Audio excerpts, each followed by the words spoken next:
Turabakiriye bakunzi ba Kivu Media TV muri uyu mwanya w'amakuru, aho tugiye kubagezaho amakuru atandukanye. Mbese tugiye kuganira ni amakuru y'umutekano muke ukomeje kugaragara mu misozi miremire cyangwa se mu burasirazuba bwa Kongo, cyane cyane muri Kivu y'Amajyepfo ndetse no muri Kivu y'Amajyaruguru.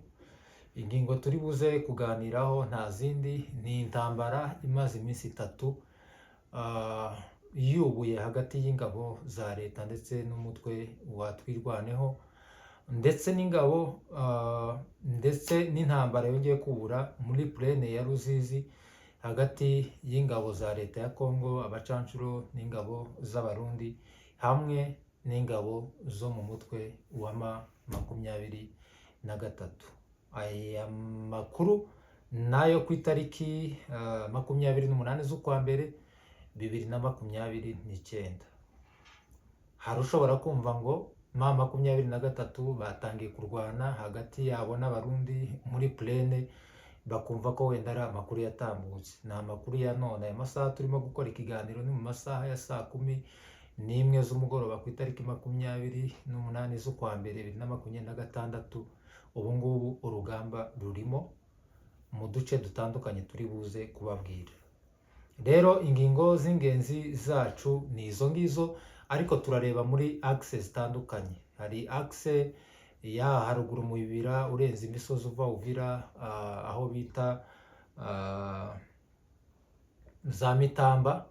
Bamaze iminsi 3 barimo kurwana hagati ya Twirwaneho n'ingabo z'abarundi na leta ya Kongo n'interahamwe n'abacancuro. No kuri Point Zero nabo bamaze iminsi 2 barwana guhera ku itariki 26 na 7 n'uyu munsi ku itariki 28 bakozanyijeho, ndetse hagabwe n'ibitero bya drone bya leta ya Kinshasa. N'ingingo yacu ya gatatu y'intambara yongeye kuba hagati y'umutwe wa M23 ndetse n'ingabo z'abarundi na leta ya Kongo muri plaine ya Ruzizi. Ni amakuru rero ari buze kuza gutanga icerekezo c'umutwe wa M23 kwisubiza umujyi wa Uvira. Iyindi ngingo turi buze kugarukaho, u Rwanda ku mugaragaro rwemeye ko rufitanye ubufatanye hagati y'u Rwanda ndetse n'umutwe wa AFC M23. Muri oni rero ambasaderi w'u Rwanda mu muryango w'abibumbye yabyemeye ku mugaragaro ko u Rwanda rufite ubufatanye na AFC M23. Abantu bakomeje kubivugaho kinshi ngo byabera ngo u Rwanda rwemeye ko rufasha umutwe wa M23, ngo rwemeye ko rugira gute, ariko hari ugufasha ndetse n'ubufatanye cyangwa se imikoranire. Nabyo turaza kubisobanura kugira ngo dukura abantu mu rujijo. Reka dutibuke rero mu nkuru zacu tudatinze, kandi turakubita tubangura kubera ko tutari buze gutinda. Amakuru arambuye azaba ku itariki 29. Tuzaba twamenye matokeo yose y'ibintu birimo kuvugwa, ariko turambuka ni Burundi. Amakuru dufite tudafitiye gihamya neza, ariko ibyo byo nuko tuzi ko byabaye, nuko ingabo z'abarundi zongeye gutanya Musaraba muri yombi, zikaba zamufunze, ndetse bishoboka ko zishobora kuba zateye urugo rwiwe imbonerakure, bakaza kurasa umwana we w'umuhungu urusasu rwo mu mutwe, ariko bivuze ko yakomeretse, ashobora kuba ari muzima. Ayo makuru rero ntabwo tuyafite gihamya, tuzayakurikirana ejo ku itariki 29 mu biganiro tuzakora, tuzayabagezaho. Tubahaye ikaze rero.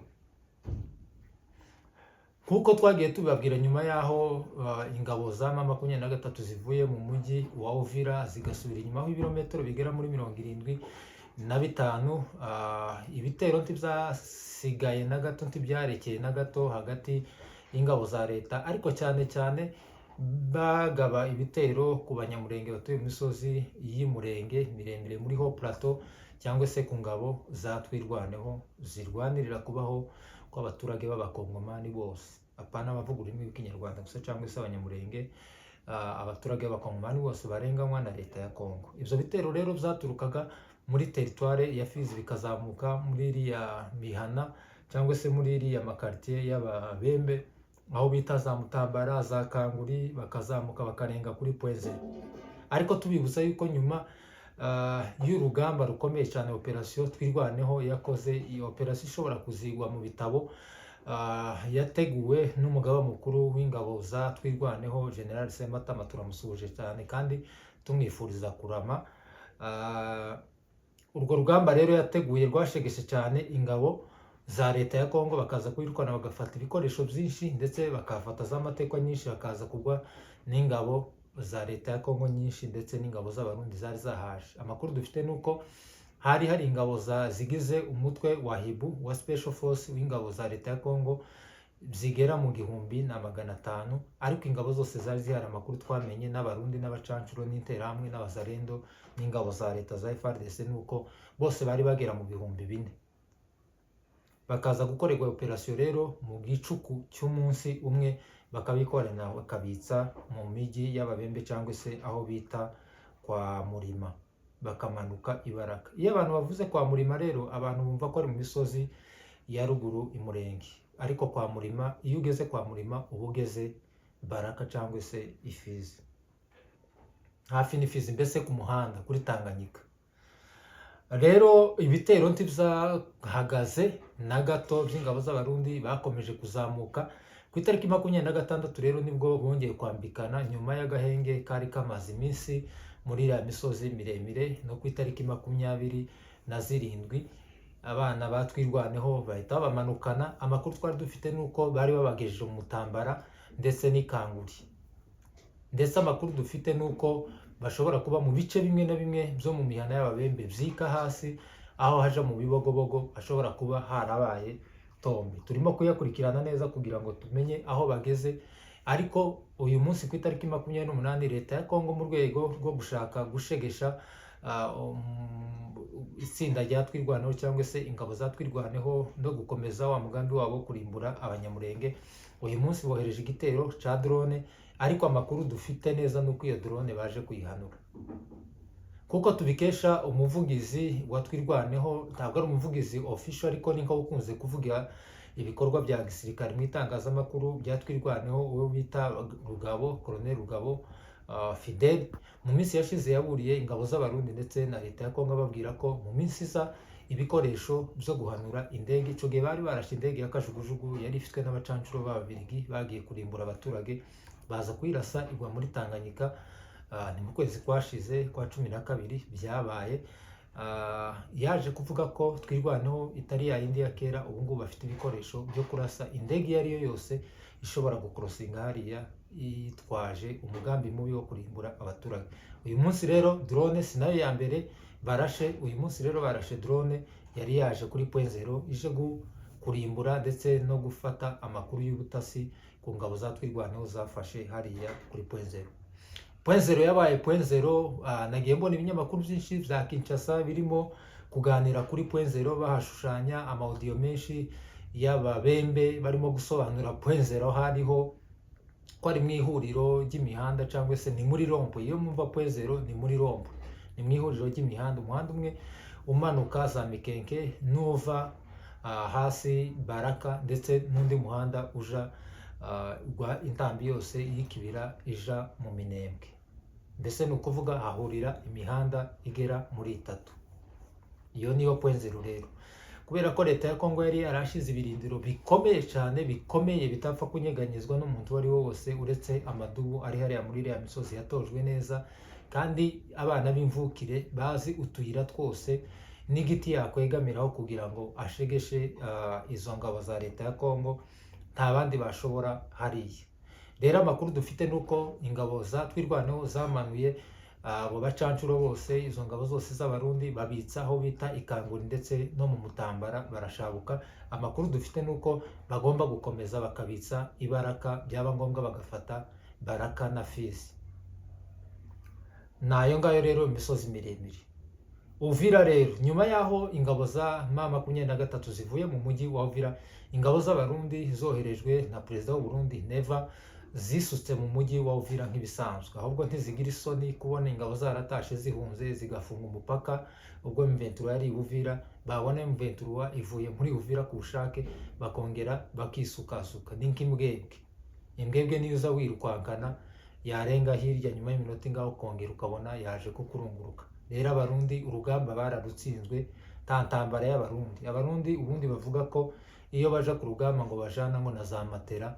Ikindi kandi bagira siroga yabo ngo umwanzi ntumurondera ngo arakurondera. Mbese ibo barategwa, ni ugutegereza gusaba agategwa, nta kindi abarundi. Ubundi iyo si siroga y'abantu b'abakombata cyangwa se b'igisirikare c'umwuga.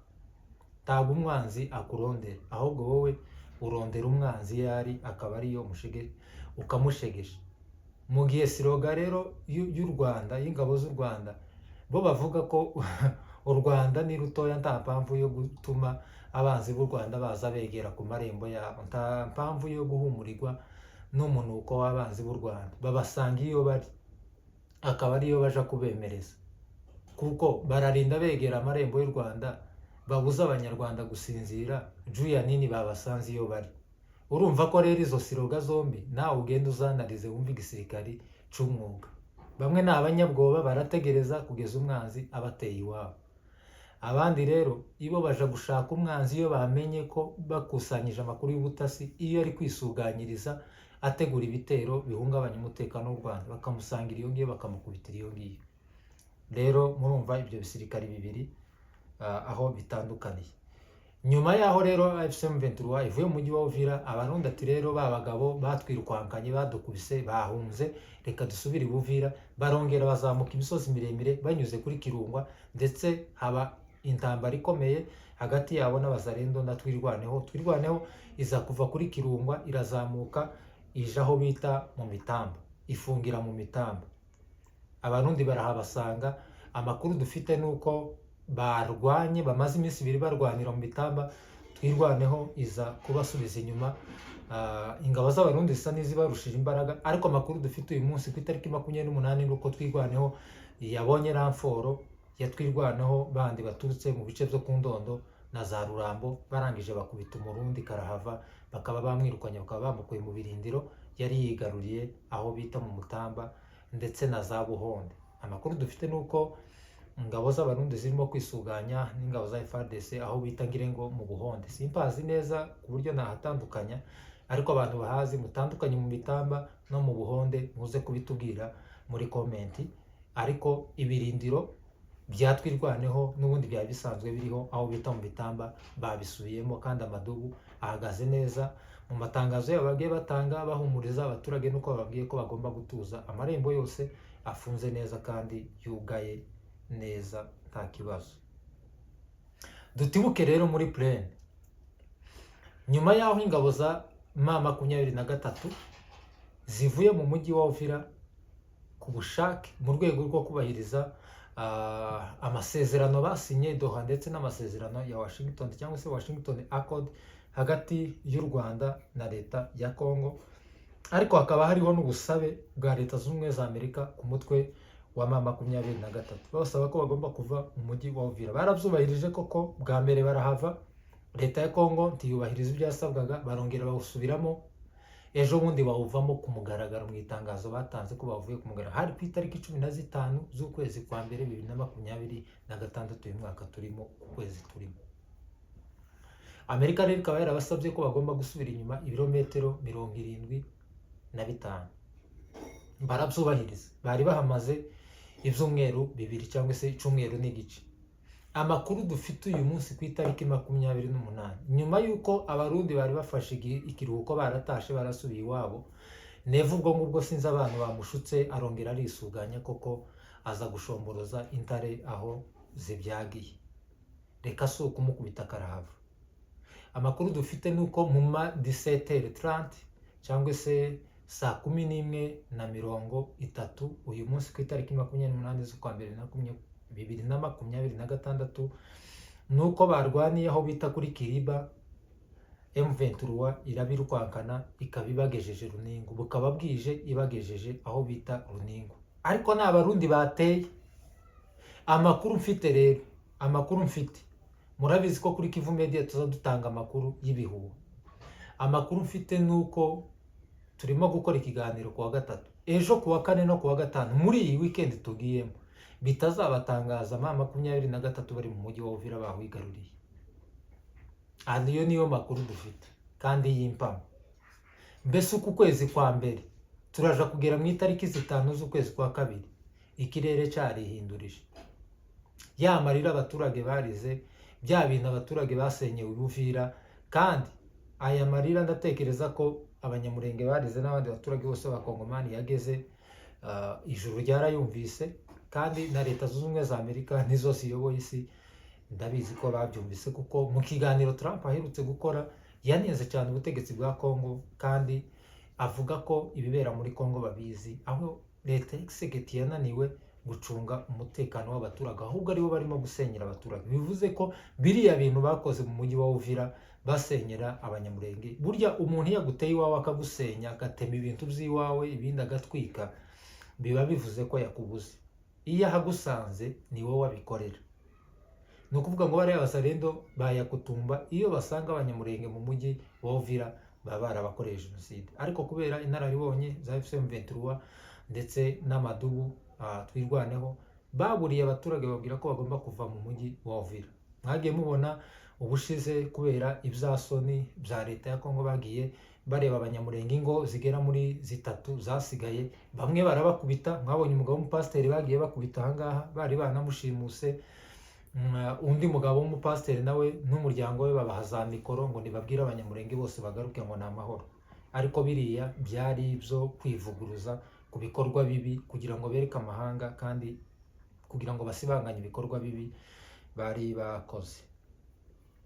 Ikindi rero twavuga, uru rugamba rero rukaba rukomeje, ndetse ingabo za M23 zikaba zirimo gushorera ingabo z'abarundi. Babwira ahangaha kuri Kiriba na Runingu ni hafi gatoya y'umujyi wa Uvira, ni hafi. Tekereza ko nta birometero 10 birimo, ntekereza ko nta birimo, kuko ahangaha kuri Kiriba ni ahandi haba uruganda rutunganya isukari. Kanjye wenda wahageze twagiye nk'iminota igera ko muri 15 kuri moto tuba twinjiye mu mujyi wa Uvira, niba ntibeshe. Kahangaha kuri Runingu ni hafi cyane. Urumva ko babashoreye, babajanye, barenda kubinjiza mu mujyi wa Uvira. Ejo kuwa kane tuzumva andi makuru atandukanye n'ibyo turimo kumva, turimo kubabwira kuri uyu mugoroba. Natwe turi maso hano kuri Kivu Media kugira ngo ikintu icyo ari cyo cyose tukibakurikiranire isaha ku isaha. Amakuru yandi rero dufite nuko abarundi bashobora kuba bateye urugo rwa Nyamusaraba wahoze ayoboye umutwe wa Gumino nyuma y'uko bashwanye n'ingabo z'abarundi. Ariko Nyamusaraba n'undi yari yaragambaniye ubwoko, ahazana abacancuro b'abarundi mu gihugu, arya amafaranga, agera aho ahunga, aja mu gihugu cy'u Burundi. Agezeyo yihakirizwa ku barundi, baza kumuhinduka kubera ko bafite ibyo batumvikanyeho. Barangije baza kumuta muri yombi, barafunga, baza kumukura mu nzu yari arimo. Bari baramuhaye inzu y'uwahoze ari Generale Adolphe wapfuye, baza kuyimukuramo nyuma yo gushwana. Munigatama yamuvangiye, noneho Munigatama we twabuze n'amakuru yiwe, sinzi iyo asigaye aba. Uyu munsi nuko ashobora kuba, ubushize nababwiye ko bamutaye muri yombi aho yari yasabye ubuhungiro mu gihugu cya Sweden, bamufatira ku kibuga cy'indege. Kandi nawe babwiye mu biganiro byatambutse ko azagerageza inshuro nyinshi kugira ngo asohoke igihugu cy'u Burundi, ariko bikaba byaranze. Amakuru dufite nuko uyu munsi ku itariki 28 bashobora kuba bateye urugo rwiwe, ndetse bakaba barashe umwana we, bakaba bamurashe mu mutwe. Niyo makuru dufite turimo gutohoza neza, kandi dutabariza n'abana ba Nyamusaraba. Nyamusaraba ku giti cyiwe ntabwo tumutabariza, kuko yaritabarije iwe. Gusanga abarundi akagambanira bene wabo ni nkaho yitabarije nyine, yasanze basebuje. Ariko turatabariza urugo rwiwe, umuryango wiwe n'abana biwe, kuko ibyo kuba borenganira mu mafuti ya Nyamusaraba ntabwo bikwiye, kandi abarundi bagomba kwitondera ruriya rugo, bagacunga bariya abana neza. Abana ntabwo bagomba kuzira ibintu bya Nyamusaraba. Nyamusaraba agomba kuzira ibyiwe ku gatwe kiwe. Ariko bariya abana ni abanyamurenge, ni abakongomani rwose. Leta y'u Burundi itegetswe kububaha, nubwo irimo kurimbura bene wabo, ariko abaturage b'abanyamurenge bari mu gihugu cy'u Burundi babahungiyeho ntabwo bagomba guhura n'ibyo bintu, cyangwa se bagomba guhura n'izo ngaruka za politike z'umubyeyi wabo. tutabarije rero umuryango, umugore wa Nyamusaraba ndetse n'abana biwe, kuko ibyo ngibyo bimureba. Andi makuru rero dufite ni uko ubu nyine twirwaneho ishobora kuba ifite ubwirinzi bw'ikirere, nyuma y'uko byagiye bivugwa. Kandi andi makuru mfite mu biganiro bya mbere bibanza, nigeze kubibabwira ko nyuma y'igihe gitoya muzabona kiriya kirere cy'Umurenge gifunze, indege zitarimo kugisatira uko ziboneye cyangwa se amadrone. Byatangiye rero amadrone batangiye kuyanura, kandi mu gihe gitoya gusa, hariya habonetse nk'amezi nk'atatu cyangwa se abiri y'agahenge, inzira zikaboneka, inzira z'indege zikaboneka, rwose ikirere cyahita gifungwa. Muri makeya amakuru mfite y'indani ni uko ikintu cyitwa imirisho n'ingoma n'ibindi bintu byose byo gupfuka ikirere mu buryo bw'umwuka no mu buryo bw'umubiri, ibyo bikoresho byose bishobora kuba bihari, ariko igihe gusa n'inzira n'ibintu byo kwikorera ibyo bintu byose kugira ngo habeho umusitari cyangwa se ihuduma ibizamurika birenza ibyo ngibyo, nibyo byageze gute byabaye imbogamizi. Ariko amwe mu makuru mfite yihumure ku baturage bacu bo mu minembwe dukunda, mu misozi miremire, ni uko icyo kintu gishobora kuba gihari. Ingoma n'imirisho rwose byo kuvugiriza bariya banzi bagacanganyikirwa banyura mu kirere, izo ngizo zishobora kuba zihari kandi ziri tayari. Andi makuru rero dufite twabagezaho dusoza n'ikiganiro cyacu ni uko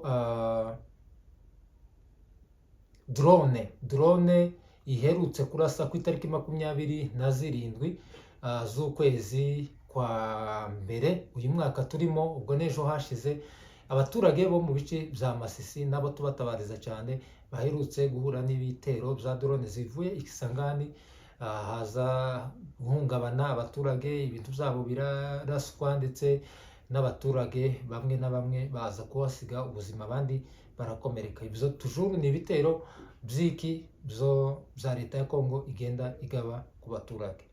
Twambuka i Burundi naho tubakubitira tunasoreza, nuko mwabonye ko igihugu cy'u Burundi kiri hasi cyane, kirwana muri Kongo ariko bagashira mu nda zabo.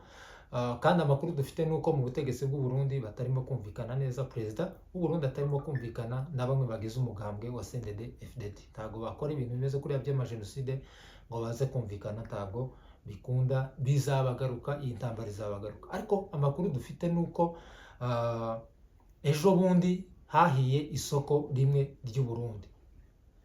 Ejo bundi ku itariki 26 irindi soko naryo rirongera rirasha, harakongoka i Bujumbura harasha. Ejo amakuru nari mfite, nabonye amavideo y'abarundi, hari impamvu ndi bubivuge. Amavideo y'abarundi bari mu bitaro byitwa niba ari Tanganyika hopitale ya Tanganyika.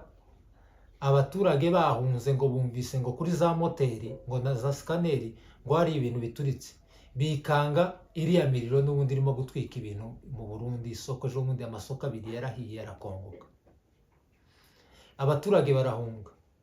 Numvise audio y'umurundi yaransekeje cyane, ikigaragaza ko igihugu cy'u Burundi kiracari hasi, kiri muri za 90 igihe twavukaga, rwose muri za 90 na kangahe.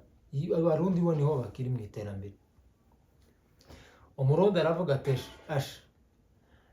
ati rwose za skaneri hano ziratatse, ibintu biraturika, tugira ngo ibitaro bigiye gusha, ni umuriro ugiye. Ngo noneho ngo bari bavuze ko ngo hari umuntu ngo waza uhwera ngo wari uri hariya mu bitaro ngo hahwera, ngo yamaba muzima ngo arirukwanga. Narasetse ngo nibirema, ngo hari harimo ikirema kimaze ngo niba ari imyaka ngo 10 mu bitaro ngo kiri ku muhanda.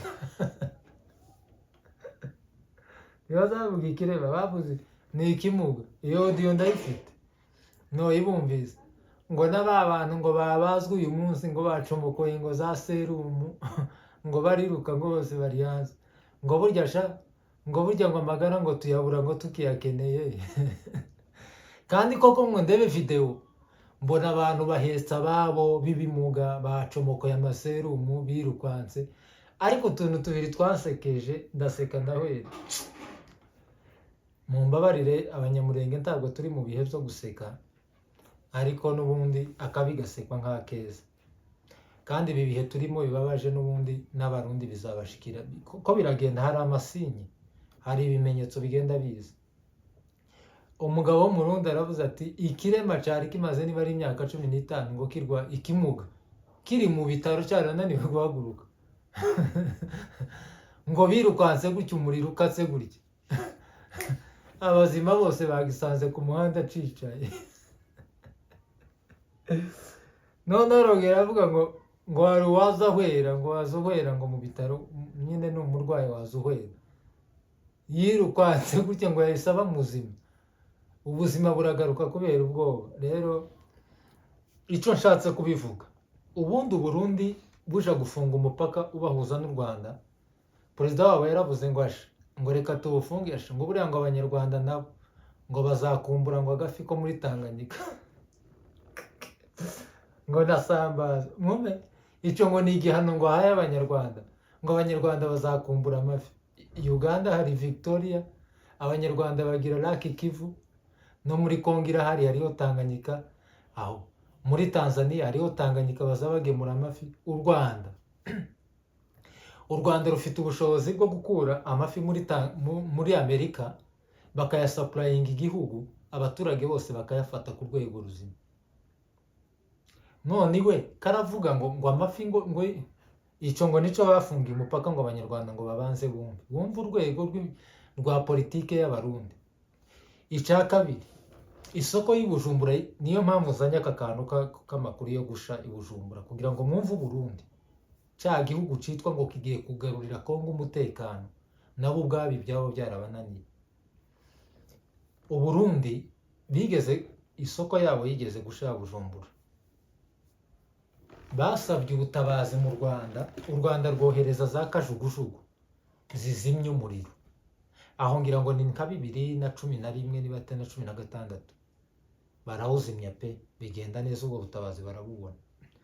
None ubu nyine numvise audio y'umurundi aravuga ati abarundi bajyaga bitabaza abanyarwanda kubera ko bari abavandimwe bakaza kubazimiriza imiriro.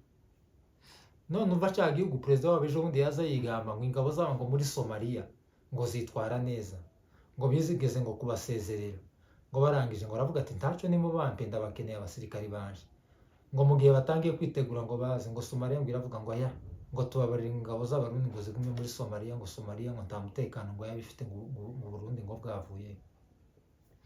Tukibaza amafaranga onibaha mu byo gucunga umutekano niba ari Central Africa no muri za Somalia, n'aya ngaya y'abacancuro muri Kongo babishyura, ibaze ko igihugu cy'u Burundi baza nta kizimyamoto kigira.